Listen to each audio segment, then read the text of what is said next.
Amis du jour, chalutations. Pour les petits nouveaux, moi c'est Sekhmet, et je vous souhaite la bienvenue dans mon podcast littéraire. Dans mon émission, je vais tenter 3 fois par semaine de vous donner envie de découvrir des livres de tout poil, récents et moins récents. Alors, si ça vous tente, c'est par ici la suite. Aujourd'hui, je vais vous présenter Les Carnets de l'apothicaire tome 7 de Hyuga Natsu, publié chez les éditions Lumens. Dans ce nouveau tome de la série, nous allons retrouver notre cher Mao Mao au cœur de la cour intérieure. Comme avec chaque suite qui comporte des informations spoilantes, je vous avertis, puis vous laisse mettre de votre propre barque, et c'est encore vrai aujourd'hui. Alors si vous avez déjà suivi les épisodes précédents, à la suite. Mao Mao et ses deux consoeurs NN et Yao sont de plus en plus à leur aise dans leur apprentissage et leur rôle d'assistante médicale au Wugong. Sous la tutelle de Luomen, le père adoptif de Mao Mao, les 3 jeunes femmes progressent et développent même des premiers liens d'amitié. Yao, 15 ans, se remet de son empoisonnement doucement, après une longue convalescence. Si tous les signaux sont en vert et qu'elle a la permission de reprendre ses tâches d'assistante médicale, son corps reste marqué par une jaunisse. La jeune noble, très portée sur son apparence comme toutes les jeunes personnes de son âge, est un peu embarrassée par l'état de sa peau légèrement jaune.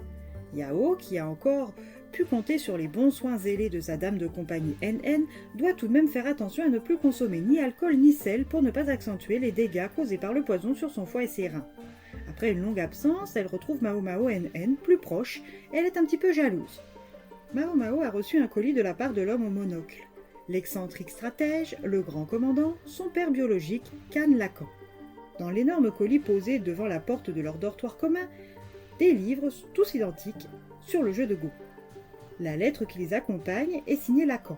Mao Mao ignore que faire de cet encombrant présent et pense instinctivement à s'en débarrasser par le feu, au vu de qui est l'expéditeur. Puis après examen de la qualité du papier, elle se ravise et se dit qu'elle pourrait probablement en tirer une coquette somme, qu'elle pourrait ensuite réinvestir dans des ingrédients tout droit venus de l'Ouest. Depuis l'arrivée de la prêtresse de Shao et du père de l'impératrice Gyokyo, de nombreuses pépites très tentantes pour l'herboriste qu'elle est s'étalent sur les marchés. NN, qui apprécie ce jeu, lui propose une pièce d'argent pour un exemplaire. Mao Mao sent le bon filon arriver. Les 3 apprentis conviennent de se rendre le lendemain au marché pour trouver de quoi camoufler le teint de Yao. Au marché, Mao Mao s'est muni de quelques exemplaires afin de passer chez un libraire tâter le terrain. Mao Mao, qui a longtemps vécu parmi les courtisanes du palais vert de gris dans le quartier des plaisirs, connaît bon nombre de secrets de beauté et de maquillage.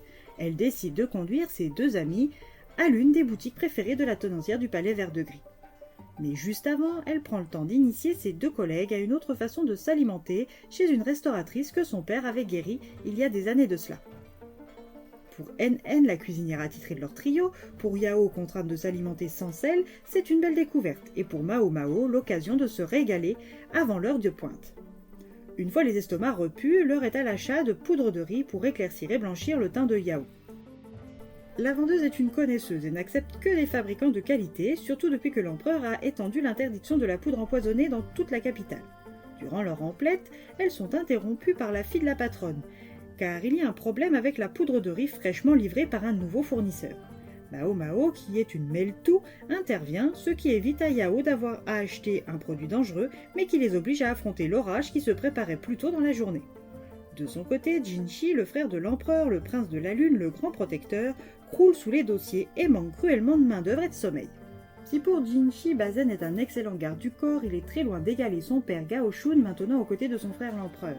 Avec la surcharge de travail, il a récemment augmenté les effectifs de son bureau avec le frère aîné de Bazen, Balio, toujours accompagné de leur sœur aînée Mamei. Dommage pour l'ancien intendant du Wugong que cette dernière soit née femme, car elle serait parfaite pour le suppléer officiellement. À l'heure actuelle, elle ne peut être qu'une assistante.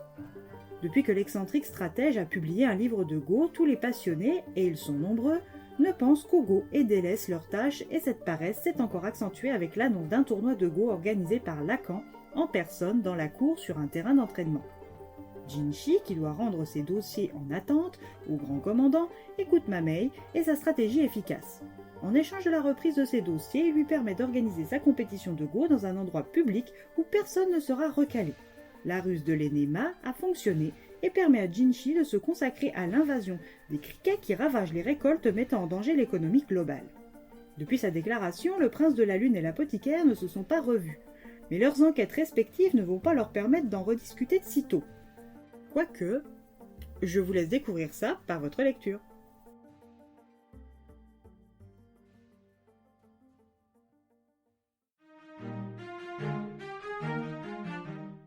encore un plaisir de retourner à la cour au Hugong, de retrouver Mao Mao, Jinshi, NN, Yao, Bazen et les autres, un tome qui se lit bien et qui donne toujours plus envie de poursuivre la lecture. Et bien voilà, j'en ai fini pour aujourd'hui. J'espère que cet épisode vous aura plu et vous aura donné des nouvelles idées de lecture. Si vous souhaitez découvrir d'autres petits bonbons littéraires tout droit sortis de ma bibliothèque, je vous retrouve le jeudi 7 mai prochain pour un nouvel épisode. Et si d'ici là je vous manque de trop, n'hésitez pas à me rejoindre sur mon compte Instagram, @leslecturesdeSekhmet. Sur ce, chalut les amis, et à la prochaine.